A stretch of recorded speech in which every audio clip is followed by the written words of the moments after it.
Steve, thank you so much for coming on the podcast today. How are you doing? I'm doing great, Greg. Thank you so much for having me. Yeah, my pleasure.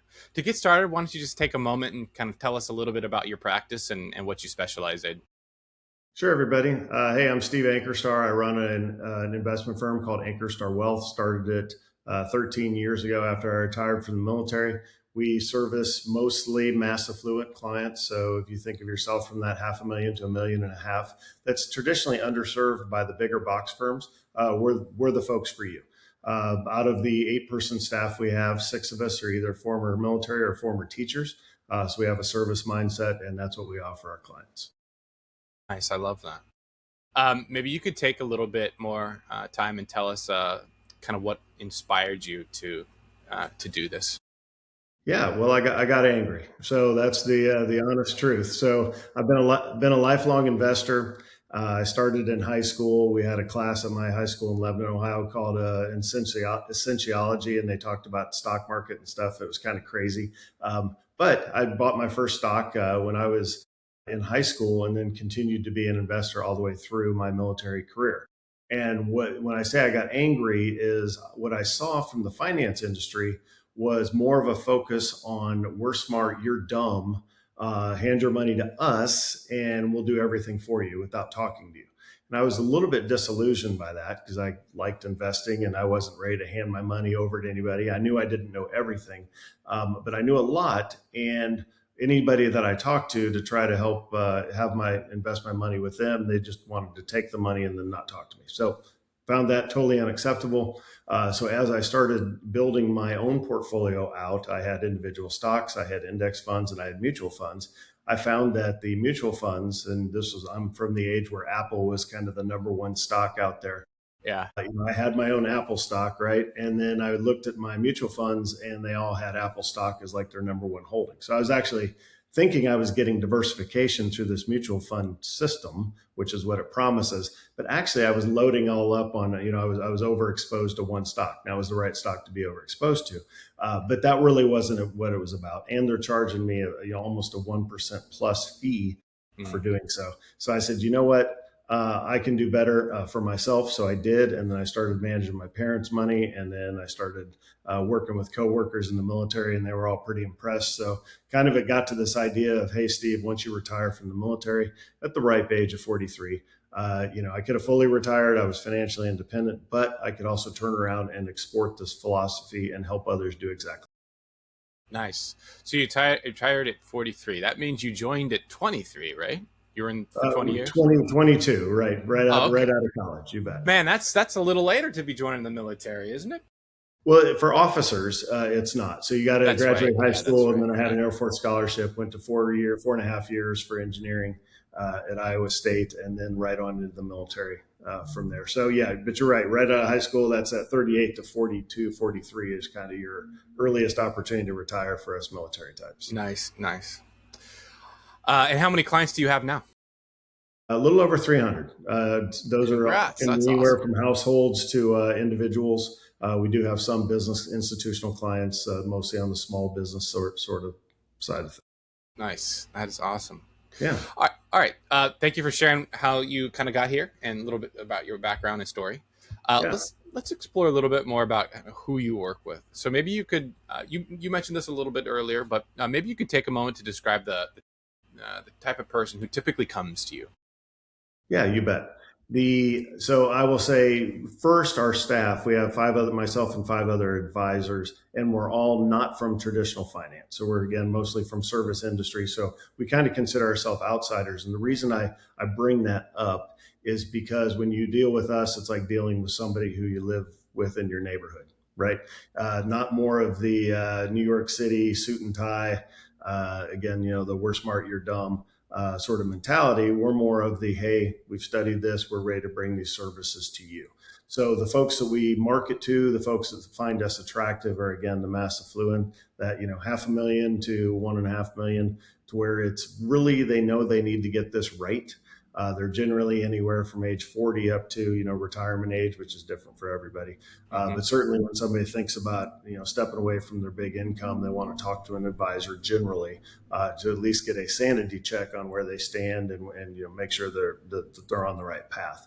So when we talk to folks, we want to talk to folks like us that are wanting to make sure that their money lasts, but also continues to grow while they're in retirement. We do that primarily through a risk analysis software that we have that helps us build that out for folks. And then secondly, our financial planning software, Money Guide Pro, is the gold standard of the industry. And then that's where we dump all the numbers in there, can show them physically, here's where you are and here's what your retirement looks like, depending on what age you choose to retire. Okay. I love that big picture description. Maybe let's get a little bit more focused and a little bit more specific. Are there any specific typical situations that they need you to lead them through when they first come to you? You probably have like a couple of patterns or a couple of Sure. archetypal situations. Is there any one situation that kind of stands out that your clients come to you for that needs your help leading them through? Yeah, I will say this. It's anytime the phone rings or somebody comes up through the website or somebody walks in the door of our building, it's because they have a pain point.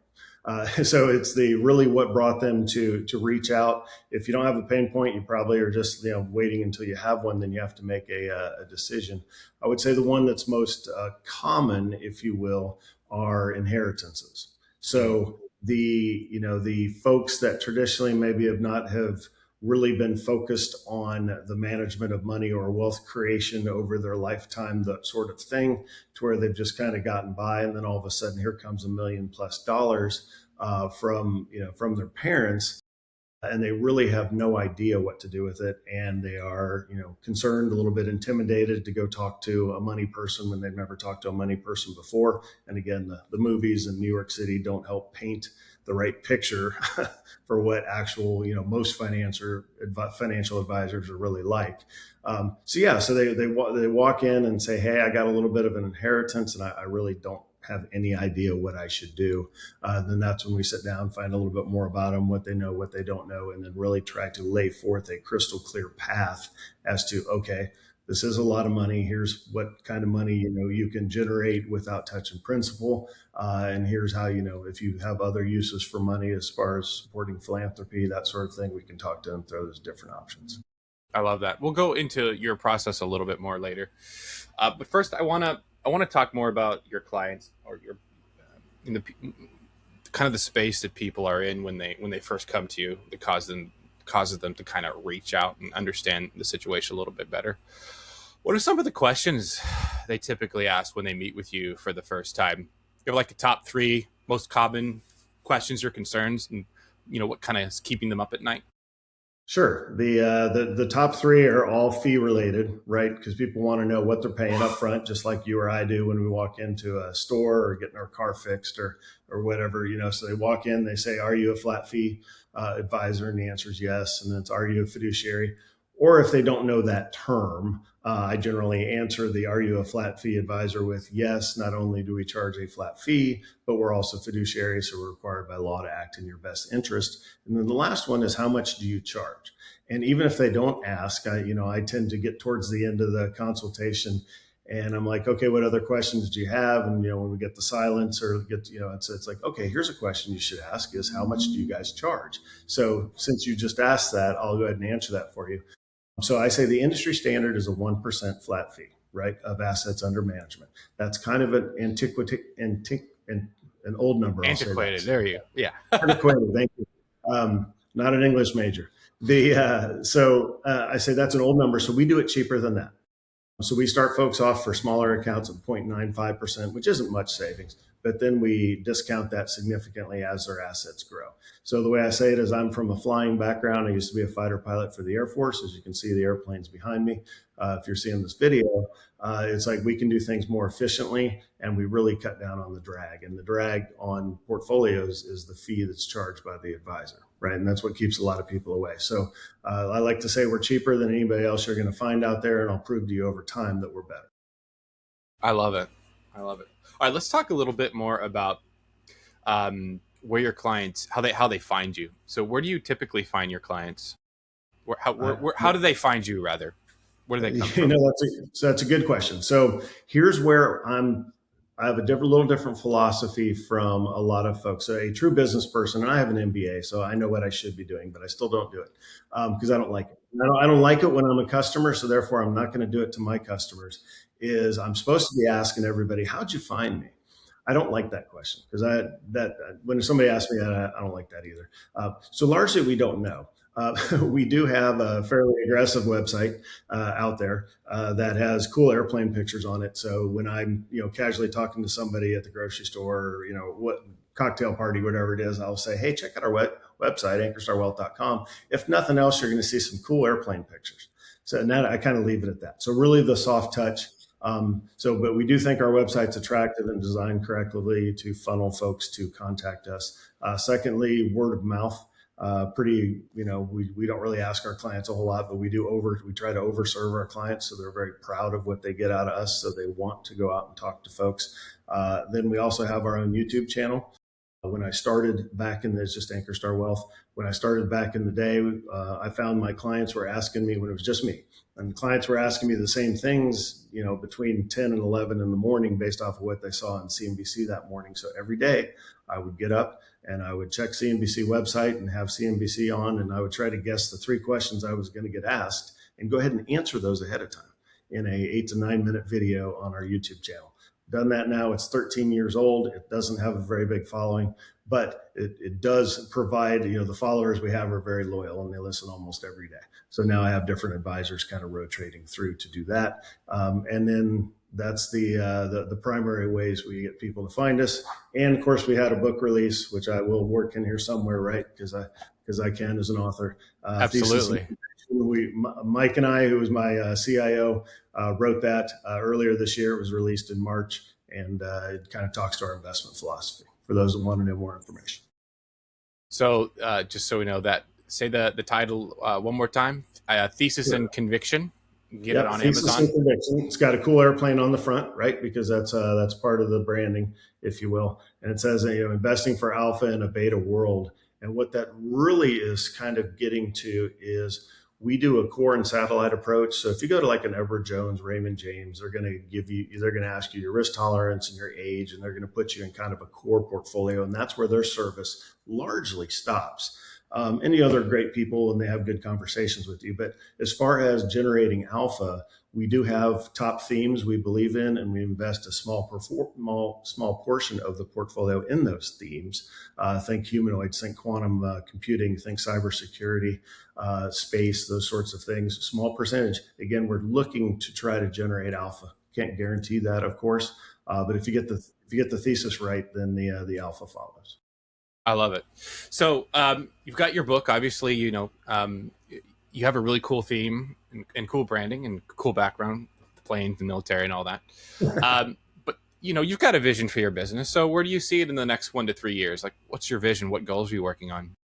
Absolutely. So it started, just the quick history. It was just me. I got to that kind of magic 100 clients point where the industry veterans say you're either going to have to say no to new clients or you're going to have to start hiring people. So I decided I was going to go ahead and hire some more people, hired an ops manager, a servicing advisor, and then quickly got up to 125 clients, 130. So I said, I better start hiring other advisors. So the reason I give you that background is because when outsiders, like think private equity, business consultants would come in, they would say, Steve, you're not growing fast enough. You need to, spend a whole ton of money on marketing and things. And my answer there is, and this gets back to what my goal is for the business, it has always been the same. I want to grow commensurate with my ability to grow the business, meaning preserving the culture, preserving the client relationship. So, we make such a great point of saying, hey, you can expect a higher level of service from us because we're like you. We want to talk to you. You're smart. We're smart too. Let's go meet your goals together. We don't want growth to tarnish that, just chasing growth for growth's sake. So with that mentality, it's kind of a soft sale mentality. When I talk to folks, I'm like, don't decide right now. I want you to go home, talk about it, and then reach out to me when you're ready to move forward. I don't promise them a toaster, if they sign up today, that sort of thing. But No, said, come on, man. the joke I say is because I'm out of toasters, I can't make that promise. But no, we're really trying to be attractive to folks. We don't want what I call hostages, the folks that feel that they got duped or tricked or just signed that big annuity thing or the IUL plan, whatever. We want folks that want to be with us and really take great pride in working with us. Yeah, I love it. I love it. All right, so on that note, you've grown, you've started, your business, you have grown, and this is never a journey you go through alone, right? So as your practice has grown, are there any programs or training that have kind of shaped your approach and positively impacted how you serve your clients? Is there anyone that you'd like to give a shout out to? Yeah, I would say that the folks out there that we moved into crypto right after in 2022. So Josh Brown from CNBC, Rick Edelman used to run a digital assets conference that they were involved in. With that, I went in 2022, kind of discovered all of the crypto space, and we started offering that to folks. And through traditional means, not holding it in cold wallets or really getting crazy with it. But when I say core and satellite, we started offering that as a satellite position for folks, and that really is a game changer. There's a lot of folks out there that want to know more about digital assets, want to know more about Bitcoin, crypto, and they if they ask their advisors don't. Nope, compliance, can't touch that stuff. It's trash. It's kind of the future. Some of it is, a lot of it's trash. I mean, I have to agree with a lot of it's trash. But getting folks exposure to that has actually brought us some clients in that are like, no other traditional advisor is even willing to talk about this stuff. So it kind of opened up one branch of business. And then the second is Chris Josephs from Autopilot. Have you ever heard of the Pelosi tracker or Autopilot? Yes, I have.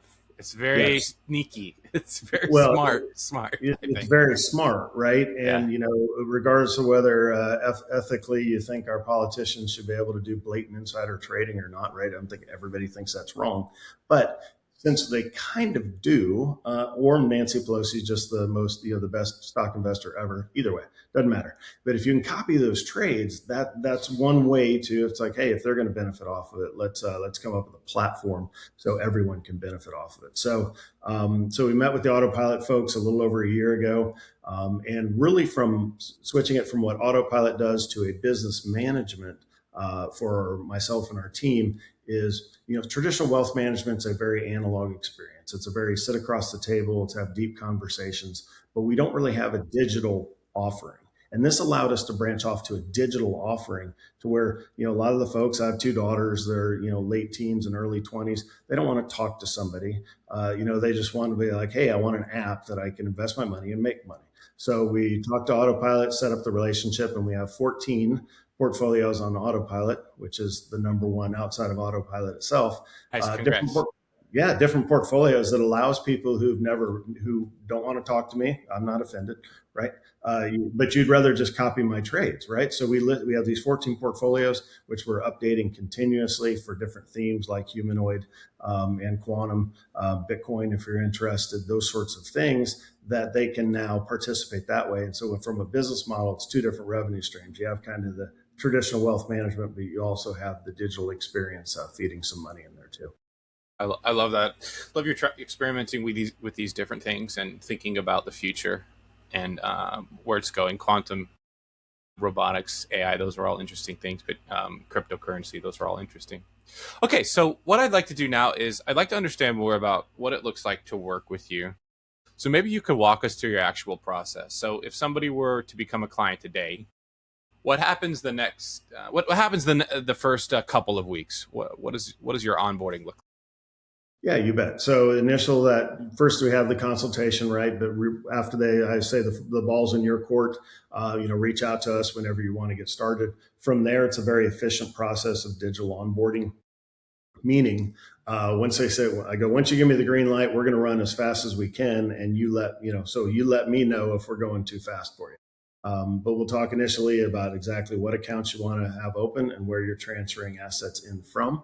We explain that very clearly. We have our ops manager, Candace, who's a machine as far as making sure all this paperwork gets out to folks. They can electronically sign it. And really, we can have people onboarded in 2 to 3 days.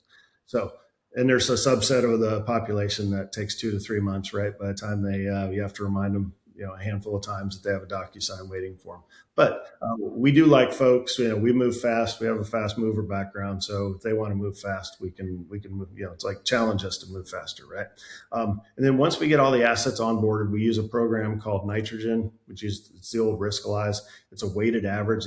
We build our portfolios, which are now in the models, so we apply that as the core of a weighted risk average per age, that sort of thing, put that into the core. And then we come back to the client and we say, okay, here's the core portfolio, which is really the same thing that Edward Jones, Raymond James, the big box folks, Morgan Stanley private client, that's kind of what they're delivering. And then we're like, now the satellite piece is the more interesting part, if you will.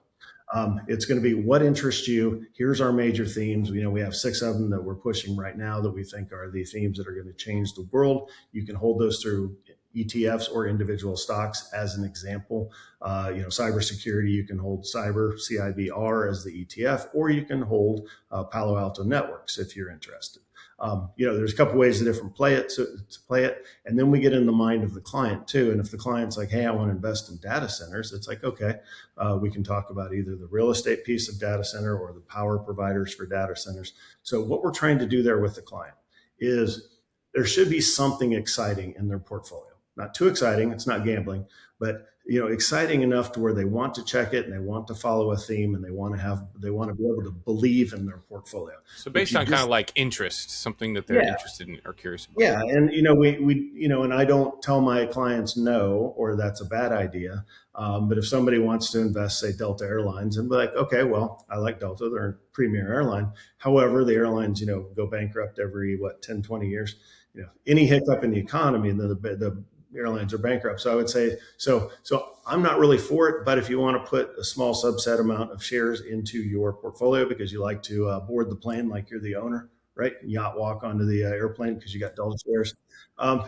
So let's do it. Right. So it keeps it fun, keeps it interesting, keeps it a little more relevant. And then secondly, that also parlays, to the clients. I'm like, if you got kids, this is exactly the way to get your kids interested. They're not interested in VOO. They're not interested in how much international exposure they have.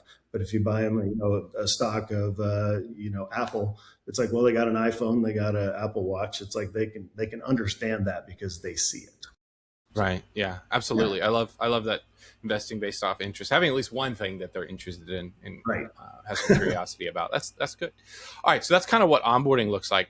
What does it look like to work with you ongoing after onboarding? Maybe you could kind of explain what it looks like to you to work with you during the course of a calendar year. What's that look like? Absolutely. And this is where we are very different from everybody else. And you should see the look I get on other advisors' faces when we talk at conferences about how we do business. And so it's the question is, you're at a conference and it's like, how often do you meet with your clients? And I said, I rarely meet with my clients. Interesting. Which, of course, everybody looks at me and it's just like, oh, I thought you're Mr. Service Guy. And I'm like, well, I am, because meeting with clients is what, like, people my age, I'm 56, right? I'm old. That's what we used to do. It's like you have a question on July, whatever day it is, and you call your advisor and they schedule you for the 3rd week in August so you can ask your question. That is right out and ridiculous, and that's filled with a PowerPoint presentation of a financial plan, which nobody wants. Right. So here's what people do want, at least in my opinion. And this is what we do as a firm. If you have a question, ask it. You said, I don't have a personal email for my business. It's VIP services. So at ankerstarwealth.com. So if you have a question, you fire it into that. Right now, obviously, I'm not looking at the email because I'm 100% in tune with what we're doing here, but somebody is. So client questions that are coming in right now are being answered by my team. And we're going to get you an answer either right away if we can, or within 24 hours if we can't get to it right away. And that's what we offer, folks. We do archive our text messages, and I encourage my clients to text me. It's just like, hey, if it's on your mind, text me. email me, get your question answered. And we have found traditionally that as long as you offer that to folks, they don't Mm-hmm. need to come in and look at PowerPoint every 3 months or whatever they're used to as far as their advisory experience. So very, very different, but I think we are very forward leaning in that aspect, and a lot of people find that very attractive. So if nothing has changed in your life, we don't need to necessarily talk. But if you have something on your mind, it's like, hit me with it so we can get you an answer. I like that. It sounds like it's very respectful of the time, but you give them space, but they also know that they're there anytime you need them, and you give um, an easy ability for them to reach out. So I Yeah, love that. absolutely. On that note, for somebody who is listening and wants to get in touch with you or is curious about learning more about how they could work with you, what should they do next? Where should they go? Yeah, you bet. We funnel everybody to ankerstarwealth.com. There's a start the conversation in the upper right. So that's really your easiest. Once you go there, again, we'll have an answer to you honestly within 15 minutes, unless we're all asleep. So if you're during the day, I've got somebody that monitors that, and we'll get right back to you and just ask you some follow-on questions, and from there we can start the conversation. And if you go to our website, you'll also see a whole bunch of cool airplane pictures. So if you're an airplane junkie, then check us out anyway. I have been to your site, and there are some cool airplane pictures. Thanks. All right, Steve. Thank you so much for coming on the podcast. We appreciate you. You bet, Greg. Thanks. Bye.